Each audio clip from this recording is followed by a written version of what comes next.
Hello, hello. So it's MimisMusk here. Hope everyone's okay, staying safe. So today I'm going to talk to you a little bit more about a subject I've touched on before, which is pricing. So it's often a question I get asked by new sellers on the site, how to go about fixing their prices. And I think you have to be flexible with it. If you're a newbie, I think you have to understand that perhaps you're not going to be able to charge the prices that maybe some of the other girls who have been on the site longer are charging. I think that's quite an obvious statement, but I see a lot of people trying to run before they can walk, and until you've built up a client base, it's not as easy to charge the prices that you would like to. I'm not saying that you should not know your worth. I think everybody should. Obviously that is very important, but you have to build up, as with any business, you have to build up your client base. When starting out, I would say aim at a really reasonable market, but don't be too cheap.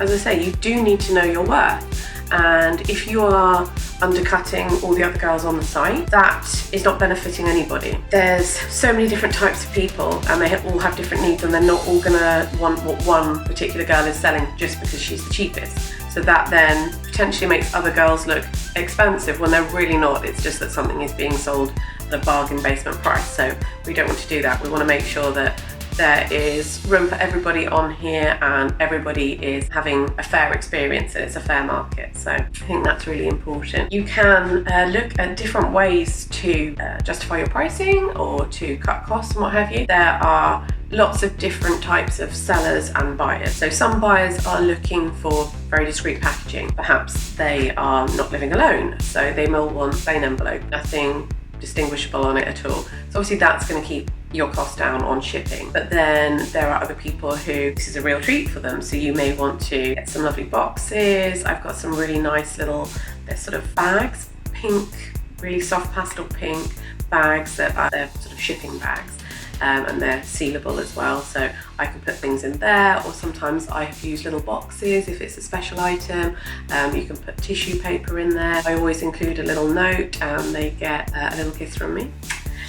So that's a way that you can alternate your pricing structure as well by different costs and outlays, as it were. There are plenty of ways that you can elaborate on your unique selling point, and you can justify your pricing through various ways.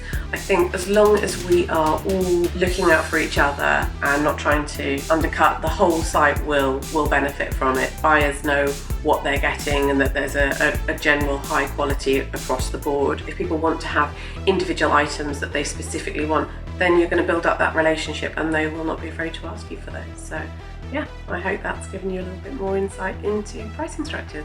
Stay safe, guys. Bye.